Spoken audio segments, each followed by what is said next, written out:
ඔබ යම් කෙනෙකුට හදවතින්ම ආදරය කළා නම් ඒත් යම් මතභේද නොගැලපීම් හෝ sannivedanaya නතර වීම නිසා අද ඔබ දෙදෙනා අතර ලොකු පරතරයක් අමනාපකම නිර්මාණය වී තිබෙනවා නම් අපේ මේ පරතරය නැති වී යන සුබ මොහොත කවද උදා වෙයිද කියලා ඔබ හදවතින්ම තැවෙනවා නම් මේ සාමූහික රීඩින් එක එහෙම නැත්නම් මේ ජෙනරල් රීඩින් එක ඍජුව අයිති වෙන්නේ ඔබටයි. මේ වීඩියෝ එක නරඹන මොහොතේ ඔබේ හදවතේ සිටින ඒ විශේෂ පුද්ගලයාගේ නම සහ රූපය මොහොතකට මෙනෙහි කරන්න. මෙහි ශක්තිය ඔබට ගැඹුරින්ම දැනෙනවා නම් කමෙන්ට් තීරුවේ yes කියලා සටහන් කරන්නත් අමතක කරන්න එපා. අපි මුලින්ම බලමු මේ මොහොතේ ඔබ සිටින විශ්වීය ශක්තිය කෙබඳුද කියලා. මෙතනදී පෙනී යන්නේ ඔබ තුල තවමත් ආදරය වෙනුවෙන් ලොකු බලාපොරොත්තුවක්, නැවුම් උනන්දුවක් සහ ගින්නක් තිබෙන බවයි. ඔබ මේ සම්බන්ධතාවයේ මුලින්ම අතහැරලා නැහැ. ඔබ බලන් ඉන්නවා ඒ පාර්ශවයෙන් මොනවාම හෝ මැසේජ් එකක්, කෝල් එකක් එයිද කියලා.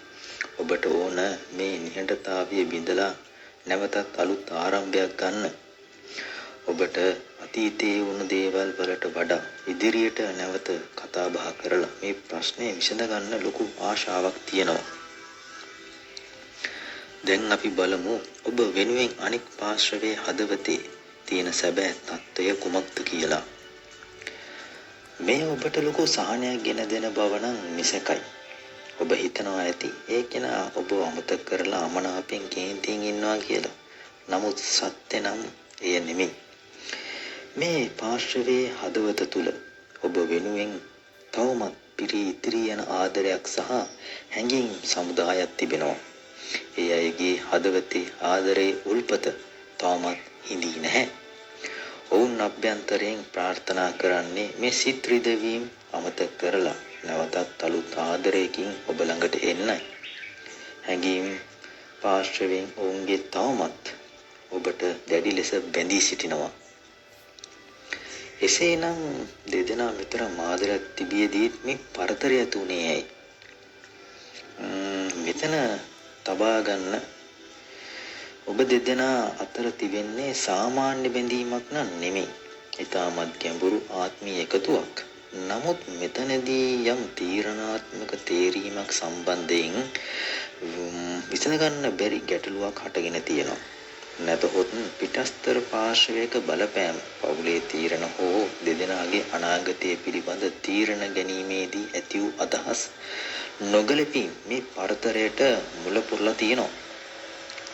ආදරය තිබුණත් එක් තීරණයකට පැමිණීමට නොහැකි වීම මෙතන තියෙන ප්‍රධානම බාධකයයි.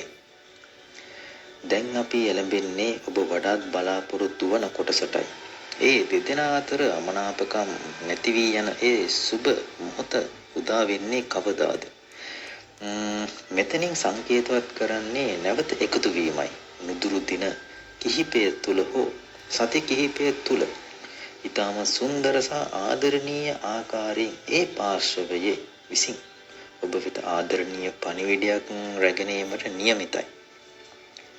ඔවුන් තමන්ගේ ආඩම්බරය හෝ නොපැහැදිලිකම් පැත්තක තබා තමන්ගේ හදවතේ තියෙන ආදරය ප්‍රකාශ කරමින් සමාව අයදිමින් හෝ ආදරණීය ඇරයුමක් අරගෙන ඔබව සොයා එන සුබ මොහොත ඉතා ආසන්නයි.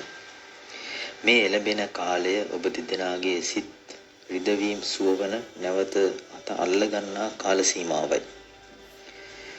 අවසාන වශයෙන් මේ සුබ මොහොත ඉක්මනින් උදා කර ගැනීමට සහ ආරක්ෂා කර ගැනීමට ඔබ අනුගමනය කළ යුතු පියවර කුමක්ද?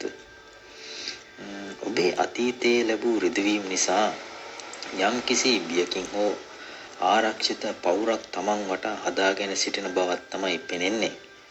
විශ්වය ඔබට දෙන උපදේශ නම් ඔබ හදවත ඕනෑමට වඩා වසා ගන්න එපා. අතීතයේ වුණ දේවල් නැවත වෙයි කියලා බියෙන් හෝ සැකයෙන් පසු වෙන්නත් එපා. අලුතෙන් එන සුබ මොහොතට ඒ පණිවිඩයට විවෘතව හදවතින් මුහුණ දෙන්න.